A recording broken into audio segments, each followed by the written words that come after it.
Well, welcome everyone to another Outpost review. I don't know if you could hear that barred owl up on the mountain up there, but he's probably been hanging around here 6 or 8 months since I've heard him.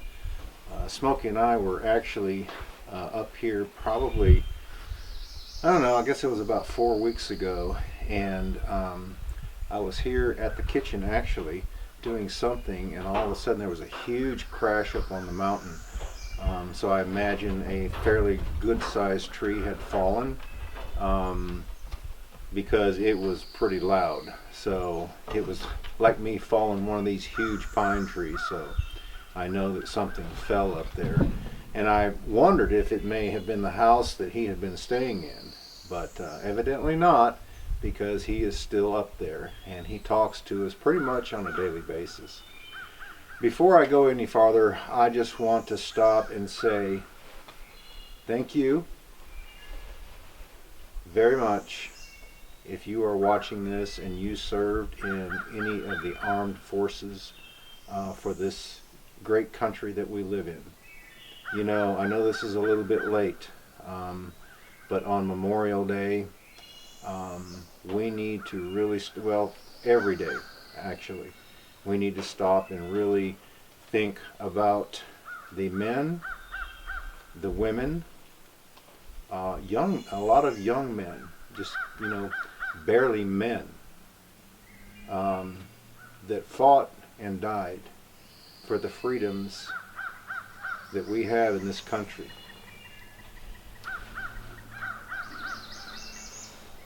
You know, if it wasn't for them, I wouldn't even be able to be doing these videos and, sending them out to you. I wouldn't have the freedom to be able to do the things that I'm doing here. You know, a lot of times we take for granted the freedoms that we do have. I just want to, like I say, pause for just a second and thank each and every one of you who are watching the videos of Smoky Mountain Outpost or Outpost Review. Thank you so much for serving this great country and allowing each and every one of us to have the freedoms that we do have. A lot of times we, like I said, we take those for granted and we don't even think about, the cost that was paid and the sacrifices that were made for each and every one of us to be able to enjoy the things that we take for granted. So my hat's off to you. Thank you very much. And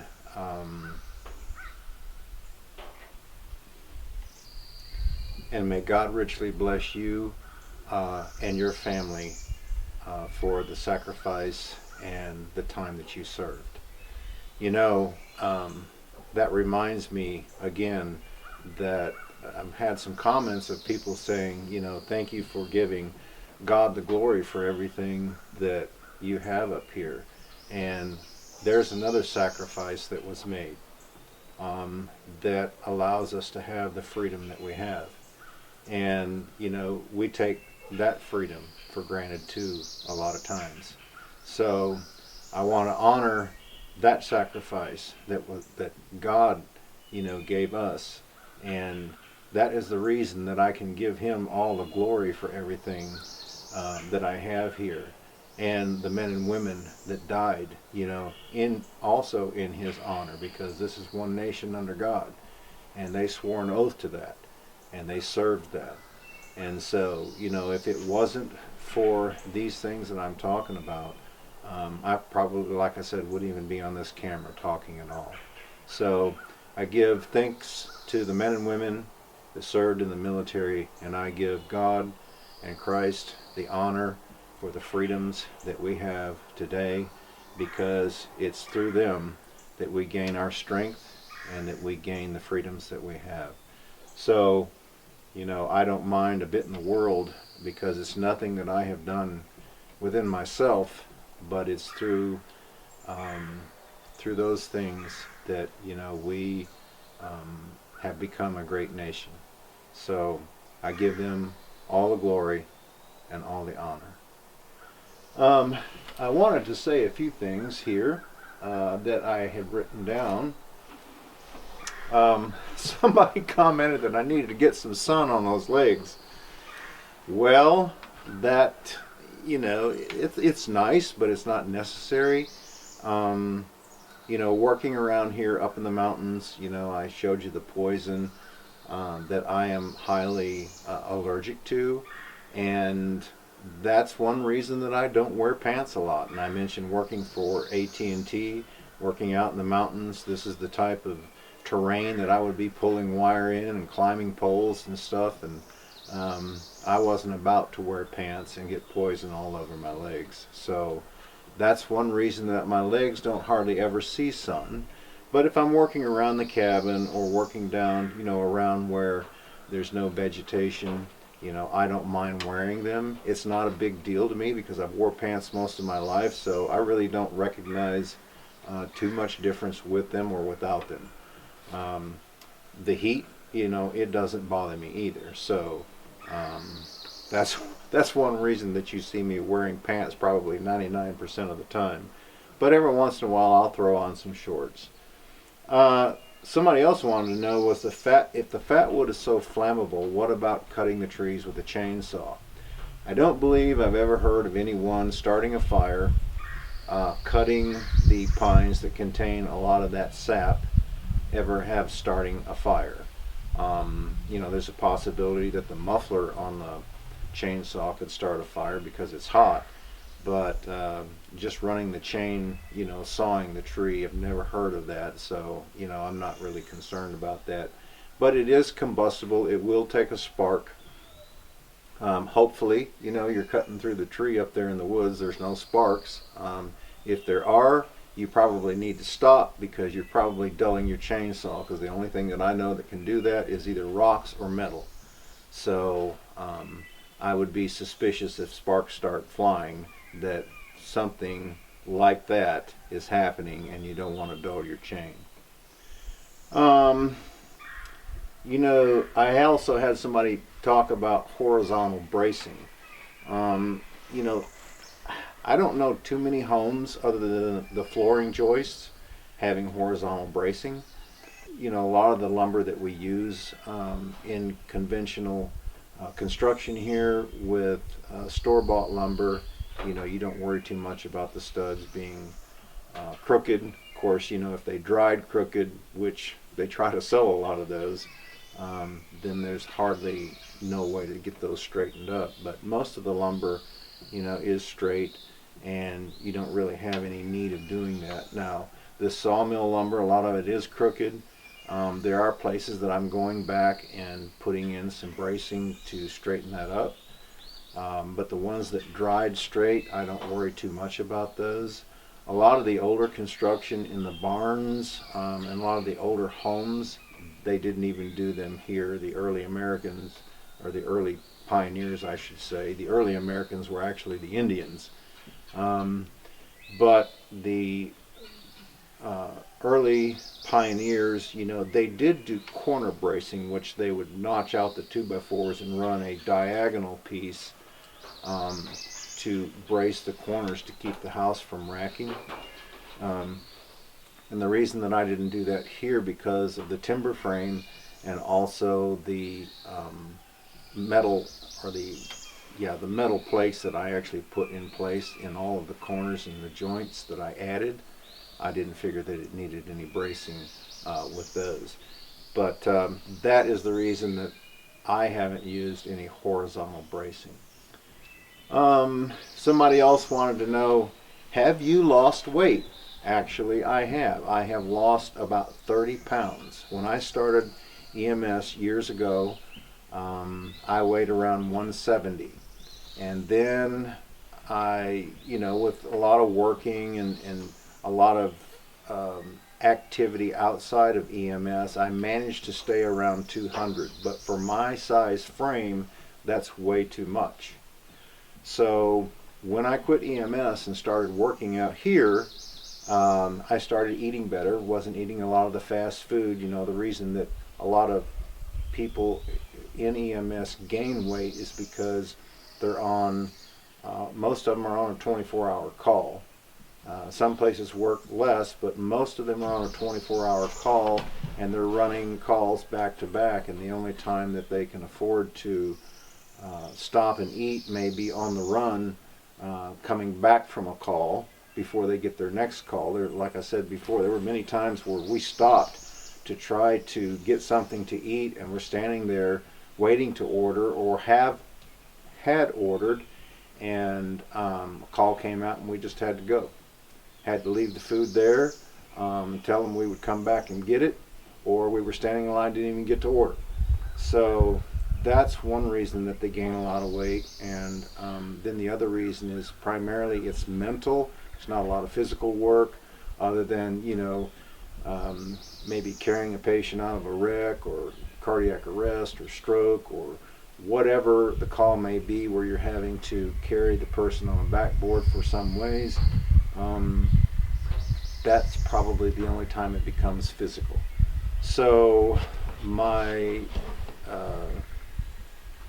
choice of leaving there was probably the best thing that I could have done to retire early, because I am healthier. I feel a whole lot better walking up and down these hills. I don't breathe as heavy because my heart's not working as hard to manage all that weight.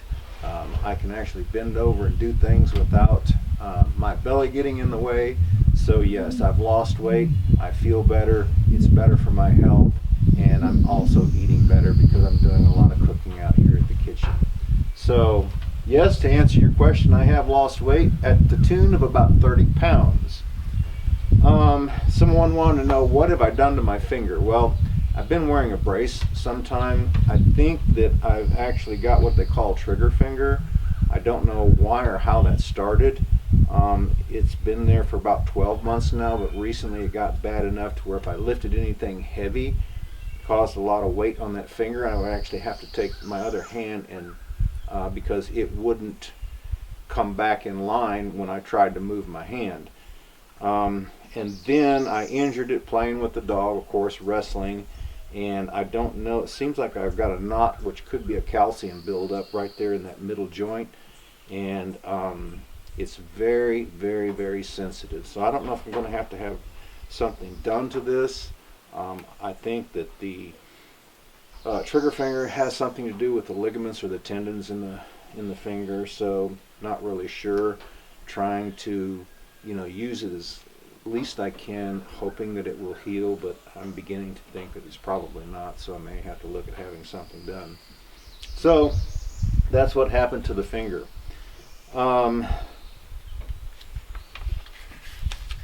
Somebody else wanted to know that does Smokey have access to water anytime he wants, and I assumed that was other than drinking water. And there is a creek probably about 150 yards from here, but he doesn't hardly ever venture that far off unless I go taking a walk, and then he loves to go, but he pretty much stays around up here and pilfers around in the woods and lays around where I'm working and things like that. So Jennifer has mentioned, why don't you get him a small wading pool like they have for children? And he just loves the water. The last time that I took him to the lake, he was running along the shoreline, probably about chest deep, barely going anywhere, but just he was giving it heck trying to run, and he was just having the best time. So probably a pool would be in order for him to kind of cool off, because I have noticed him seeking a lot of shade. Because he is black, he does attract a lot of heat. That's probably a good thing to do. I don't know that he would, have anything to do with it, but it's worth a shot. They don't charge that much for them, so I may go ahead and try to get him one and just see what will happen. But he does have drinking water around different places that he accesses all the time, so I'm not worried about his drinking. Somebody also mentioned, the vertical sheetrock that I was hanging as opposed to horizontal. There's really no reason why I did the vertical as opposed to the horizontal. Now, when I get out into the main room, I will be running horizontal because I am going to run a wainscot of the plywood underneath. I haven't milled up my own wainscot because I know that it would shrink some, because none of this wood pretty much has been cut and dried the way it should be. The siding was cut and dried for some time, probably around 6 months or maybe a little bit more. I have had a little bit of splitting go on, but not anything really major, so I don't think it's anything that I'm going to have to repair. I did notice some of the battens actually broke at where a knot was, so I think there's 2 of them I'm going to have to replace. But so far the siding is doing well. But yeah, I will be hanging horizontal in the main portion of the house, and probably the majority of it. You'll see me doing that. But you know, when I grew up doing some of the construction, we always did it vertical. I know that a lot of the commercial people did horizontal, but you know, either way, you still have to mud and tape. I think that there is something to running it horizontal to keep the studs, you know, and it gives it more support. But anyway, there's nothing wrong with running it vertical. But anyway, that's the reason that you haven't seen me yet running the horizontal. Somebody also wanted to know the plumbing and electrical. Was I going to do any of the plumbing before I close the walls up? Yes, the only plumbing that I'm going to have is on this far end right here, which is the reason that I situated the bathroom and the kitchen together, because I'll have the shortest runs of plumbing. And you know, those probably are going to come last, so I will be drilling through the floor, through the walls to run that plumbing in there, but it, you know, it hasn't been a priority because I'm not even close to that end yet. So I'll be working my way this way, and when I get there, yes, that will happen. I have applied for the satellite that, you know, what is it called? Starlink, I think it is. But it's not available yet here in this area. So I did apply because it's going to be first come, first serve. So we are on their list. We've already signed up and paid our fee for that. So I'll probably only run one wire to where the desk is going to be, so that I will have access for my desk area to serve the computer, because according to them there will be a limited but fairly substantial internet access. I will also probably run one where I'm going to locate the TV. The TV will be wall hung, and that's the only Cat 5 wire that I'm actually going to run. There won't be any telephone service here other than my cell phone, because there's no reason to pay for 2 services. I do get 2 bars of LTE. Someone else wanted to know if I was still working part-time. Nope, I'm not going back. When I left, I left.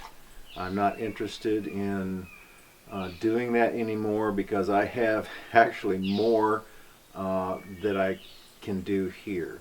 And I don't want to get, like I said, in the habit of eating fast food again, because I'm eating a whole lot better. I'm going to have a lot of fresh vegetables from the garden. It won't be a lot of those that are grown commercially. I'm actually going to be busy staking the garden this coming week, so you will see that in upcoming videos, because my beans are absolutely going nuts. It seems like they're growing 6 inches every night. We've had quite a bit of rain, and the tomatoes are all bushed out. I've got to do something with those too. So that is something that's going to be a priority this week, that's going to trump a whole lot of other things, because I don't want it to get away from me. Someone else commented too, you know, different people are allergic to different things, and I can't get near the Virginia creeper because I have an allergy to it. That's probably the only allergy, other than the poison ivy, of course, and the poison oak, that I actually have. The pollen doesn't really affect me. I don't seem to have any allergies to food or anything like that, thank God. But those poisonous plants, and then I had a comment, some guy calls it poison sumac where he's from. But yeah, the Virginia creeper, if I get around it, it does break me out too. But I don't think it does nearly as bad as the poison ivy. I mean to tell you, if I get near that stuff, it seems like that it will seek me out, and I just break out in a severe rash. But I did find out that I was allergic to whatever it is, so I try to stay away from it. Also, the replies that I had on talking about those poisonous plants, you guys be sure and go back and look at those comments, and you can do that by clicking on that particular video. That way you don't look at all the comments on the whole channel. And check out some of the remedies that people had gave for a lot of the poisonous plants. A lot of them are really good. Some of the people did just like I said that I did, for a remedy to get rid of them. But there was a lot of really good home style type remedies for poison if you get it, that works for a lot of people. So go back and take advantage of that.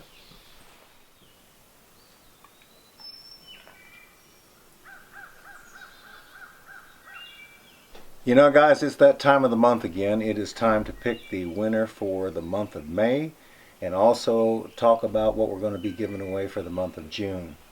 What we've decided to do for the month of June, now this right here is like a Leatherman. I actually had one and I lost it. This one I picked up. This is a Cobalt. But what we have decided to do is to give away a multi-tool by Leatherman. Okay, this is the only thing that I have that I can show you, but it's a multi-tool. If you've not had one of these, they really come in handy. You can wear them on your belt, you can throw them in your backpack. This one in particular, you know, has got some different options like my Leatherman had. It's got a file right here. It's also got a small screwdriver right here, which also is a bottle opener. It's got a small Phillips head in there. This one has a nice saw for doing little small projects, you know, primarily if you were whittling. That's the reason I've got this out. And then on the other side, it's got another type of a saw. It's got a small blade right here that you can use, and it also has a, let me get to the side that get your finger in there, a little bit larger screwdriver, also another type of bottle opener, and if I can reach down in there and get it, it's also got another type of screwdriver in there as well. But anyway, they do come in handy, and then of course a set of pliers and some side cutters right here. So, you know, if you're out in the bush and you have a need for maybe repairing your tent or something like that, you know, or just working around the house, or you know, just whatever, these do come in handy. I actually picked this pouch up for it. The Leathermans come with a pouch. So this is what we're going to be giving away on our Outpost channel for the month of June. Now on the review channel, we've decided to give away, now this is my kit that I carry with me a lot. This is my carving kit. I got a lot of different things in here, and we're always trying to think, you know, what can we give away that people can use? And I thought, you know, this is something right here that does come in handy, especially if you're out in the bush doing bushcraft or, you know, things like that. But this is a Scotch eye auger. This is a 1-inch. It's got a threaded tip on it so that you can get it started, and it really works well. You can just take this, throw it in your backpack, and you're off and running. Now the reason that it's got the hole right here is because when you're out there, now I just keep this in my kit, but when you're out there you can whittle down a stick that actually goes in here like this, and then you get this started, and then it's just a hand crank. So you can do all kinds of neat things with this auger when you're out in the woods. So this is what we're going to give away on our review channel for the month of June. So hope you guys are the lucky winners who picked these two items up right here. Hope that you enjoy them and that you are able to enhance your outdoor adventures. Anyway, I will meet you in the cabin, and we are going to draw the winners for the month of May for the Outpost and the review channel. Alright guys, I tried to pull up on the computer in here YouTube, but I've only got 2 bars of LTE service really, and it takes a while. So instead of wasting battery on that, what I did is I called my son, got him on the phone and said, "Hey Patrick." Hey there. He is in Houston, where they have a little bit better service than we do up here in the mountains. Anyway, he's got both the Outpost and the Outpost review channel pulled up. He's got the YouTube random picker there ready to go. So let's start with the Outpost channel for the winner for the Boreal 21 Agawa Canyon saw. So go ahead and copy and paste that, pull up the comments, and start the raffle. Alright, I'm getting the comments. And here we go. Sailor Sam. Staylor? Sailor. S-A-I-L-O-R. Sam? Yes. Okay, you are the winner for the Boreal 21 Agawa Canyon camp saw. So let's go ahead and switch over to the review channel for the winner for the Bush Buddy for the month of May. Okay. Let me reload this.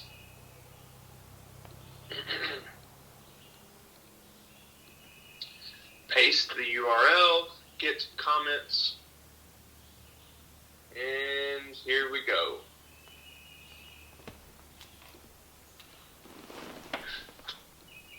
Alright, this is kind of a unique name. I think it's just a YouTube name, but I'm going to spell it out. It is J-C-H-I-H-A-T. That's one word. J-C-H like Henry, I-H like Henry, A-T. Yep. Okay, you are the winner for the Bushcraft Buddy from the review channel. And Sailor Sam, like I said, you are the winner for the Boreal 21 saw. So be sure and go send us the information on our Gmail account. Don't send it through Facebook. Don't send it through Instagram.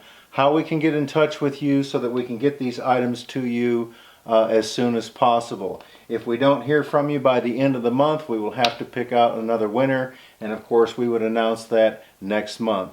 So, J-C-H-I-H-A-T, congratulations on the review channel, and Sailor Sam, congratulations to you on the Outpost channel for winning these 2 items. So we wish you guys lots of luck using these 2 in your outdoor adventures. And Patrick, you want to say adios, amigos? Goodbye, everybody. I believe his name is JC Hi-Hat. JC Hi-Hat? Okay, Yeah. Well, anyway, congratulations to both of you. Let's get back to the video. You know, another comment I had was to be pulling from the center of the bucket. And if you have followed this channel for some time, when I was doing a lot of the logging, I would actually hook a strap from hook to hook, and then I would put the other strap that I had onto the log, and then I would drag it. If I consider the log anywhere near substantial, that's what I will do. Some of these smaller logs, I didn't mind just hooking onto one and pulling them, you know, because I kind of know kind of the weight of the log. But yeah, that is correct. You want to pull from the center. And the reason I didn't mount just one hook there, where a lot of people I have seen that done, was so that I could actually hook a strap on that side and hook a strap on this side to be able to lift the logs up. But in order for me to pull from the center, that's what I had to do, is I had to put a strap across from hook to hook and then run my other strap around that strap so that it was actually pulling from the center. That way you don't put your arms of your loader in a bind, and you're actually, you know, pulling from the center of the tractor. So I just wanted to address that comment. Like I said, if you've watched this channel when I was doing some serious logging, that is the way that I would pull those logs that I was actually using to mill up for the cabin.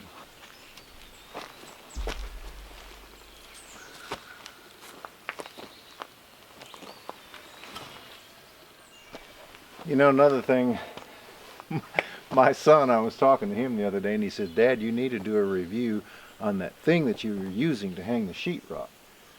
I said, "What thing?" He said, "That T-looking thing." I said, "Oh, really?" He goes, "Yeah." I said, "Well, to me, that's just normal." You know?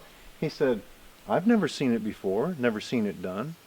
And so I thought, well, you know, maybe it's I don't know what he's pointing at over there. He's looking at something real hard. Oh, it's a butterfly. He's hunting butterflies. Anyway, I guess sometimes, again, you take things for granted that people just know, and I guess that he's never seen one of these used before. But this, you know, I have heard a bunch of different slang terms for it. Some of them I can't remember. But some guy mentioned that we used to call him a preacher. And I said, you know, it seems like I remember, don't know why, maybe because it kind of halfway resembles a cross. But you know, this does come in really handy when you're hanging sheetrock. Now, I had always cut mine, you know, 1/4 to 1/2 inch, a little bit taller than what the ceiling was, that way, because it doesn't go exactly straight up and down, but you just kind of get it wedged in there a little bit. I've seen them done, and one guy also mentioned, or gal, I don't know, that they had made theirs with plywood because it does bend a little bit. I've seen them done like that. I've also seen them done like this where they had carpet on the top. But honestly, I'm not going to, the only place that I was actually going to use this in was that closet, which was just, what was it, 4 pieces, and they were only like half pieces. And then the bathroom is going to get a little bit, but the rest of the house, I will not be able to use this because my ceiling, my roof is actually going to become my ceiling, so this will not be able to be used. But since I'm up here by myself, I needed to have a way to be able to hold both ends, and this is really the only way that I could do that. Basically all I did was I just used a piece of 2x4 that I figured was wide enough to hold up, you know, the sheetrock. And like I said, this vertical piece, I cut it, I think it was a 1/2 inch longer actually than what I figured I would need by the time that the sheetrock came down from the ceiling. And I just kind of get it up in there and just wedge it slightly. I didn't actually scrape my, you know, because you can scrape the paper off of the sheetrock, but I didn't actually scrape the paper off because I just barely wedged it enough to where when I went over to the other side I could get a screw in there. Then I come back to this side and got a screw in there somewhere where I could actually release this thing and then get on with hanging the sheetrock. But, you know, I didn't think anything about it, and when he mentioned it, I thought, you know, I mean, this is not actually a review on it. It's just the fact that, you know, when you're working alone, or even 2 people, sometimes if you're using 12-foot sheets, that you need to be able to, you know, because a 12-foot sheet, you know, it can bend a little bit, so you might want to get this support in the middle with you 2 on each end, and that way you don't have a chance on your sheetrock cracking. But that's what this is. That's what it's for. It's something simple, and it just, you know, it acts like another hand. You know, I also had a comment about these little footers that I have set here. Now, they're about 1 foot deep, and just like the cabin, you know, just so that people know, our frost line here is only 6 inches in the whole state of where I'm at, Tennessee. So they're below the frost line. Another thing is this type of ground, this earth material, where I'm at, is a lot of shale and red clay. And I'm going to tell you, it's just as hard as a woodpecker's lip, which is hard, or a chicken's lip. It's almost impossible to dig through with a shovel and a mattock. I mean, you really have to work at it. And I was running into that because this whole hillside right here, that's primarily what it is. The house, I had comments on the footers of the house saying that it would never hold. Each post is set on a 2-foot square, 12 inches deep. I only went 4 inches between the posts because all I'm going to do is put a little rock wall there. So there was really nothing, you know, that it was going to support other than a few rocks. So, you know, if I hadn't have done that, if it was just going to be open underneath, the post sitting on the 2x2 foundational square, 12 inches deep, was all I need, you know. Now, if this was a different type of environment where I didn't have shale and where I didn't have red clay, then, you know, I would probably need to go deeper. But around here, you know, even the other home that I built, which was a large home, 2-story, 3,000 square feet, I did the same thing, and they've not had any problems out of it either. So, you know, if you talk to anybody around here, any of the builders, you know, pretty much I think that they would tell you that, you know, that's okay, that you don't really need to go any deeper. But I think they also had some concerns about how the porch would shift. And I did make the comment back to them. I said, you know, a lot of the homes, the 100 and 200-year-old homes that were built in these mountains were actually built on just rocks that were stacked up on top of each other. And then the house, the framing was started on top of that, and you know, the weight of the home actually set on those rocks, and they're visited by millions of tourists every year still. So I'm not really concerned about this porch going anywhere. As a matter of fact, once it's anchored to the house, I don't see it going anywhere. I'm not even concerned about putting any ties into that because the weight of the porch tied into the house right here, which is actually tied to the foundation. My neighbor, he was kidding me, and he said the only natural thing that could move that house would be a tornado. And if it did, he said, if that house did come off the side of the mountain up there, it would have the largest dirt ball hanging from the bottom of it, because, you know, I think it's built really well. So I'm not really concerned about this front porch going anywhere, and the only reason that I didn't stick the posts in the ground was because I figured that the posts would last a whole lot longer if they were up above ground, and I want them to last as long as I think this house is going to last, or this cabin is going to last, and that's the only reason that I actually poured those columns.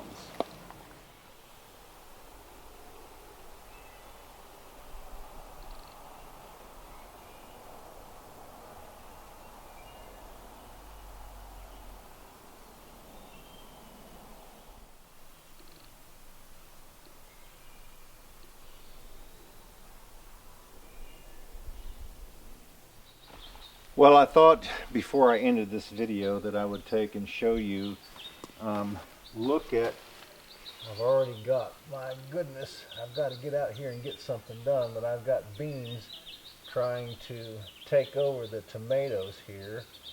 I've got to get out here and get these, but I mean, look at these runners. These have come up in about 4 days. So, I mean, they're everywhere. So I have really got, I'm working on some sticks to be able to stick this with. I've got to get this done. And then the tomatoes have made a real comeback. Look how bushy they are. The corn is doing well. The cucumbers, the cilantro is taking off. It's going nuts. And also I had a comment, growing the cucumbers on a trellis. Now, if you remember last year, and if you follow this channel, especially the Outpost channel, I had the cucumbers down on the end there near the camera, and they were actually on a trellis. So I think that that is a better way to grow the cucumbers. That because we just went up and picked them because they were actually hanging, and it kept them off the ground. It kept them from, starting to rot if I didn't get, to them right then. And then of course, trying to grow everything in here vertically does save me a whole lot of room. So yeah, the trellis is something that I will do again with the cucumbers, but they were kind of stunted because of the cold weather that we had, and they really weren't ready to do anything with then at that time. But I will be getting something in place here to be able to put these vines on when they start growing. But yeah, I mean, everything is looking good, especially with the rain that we have had lately. And the tomatoes, they've made me proud because they did make a comeback finally. So anyway, that's what I'm going to be working on. Guys, I want to go ahead and again, like I say, thank you so much for all your support on both of our channels. My son, my daughter, and I, we can't thank you enough. Thank you for sharing our content with other people. It means a great deal to us. If you're new to this channel, be sure and go check out Smoky Mountain Outpost, because that is our main channel. That's where you're going to see a lot of the building and everything done here. And also go to our website and check out, we do monthly giveaways on both channels. You can check out how to apply for that, and also our new milestone giveaways. We're excited about doing those. And we've got one coming up here shortly that, because we're getting close to 40,000, we're going to be giving 2 chainsaws away along with our monthly giveaways. So we hope that you guys have a great afternoon. Take care, and we look forward to seeing you back up here at the cabin again next time.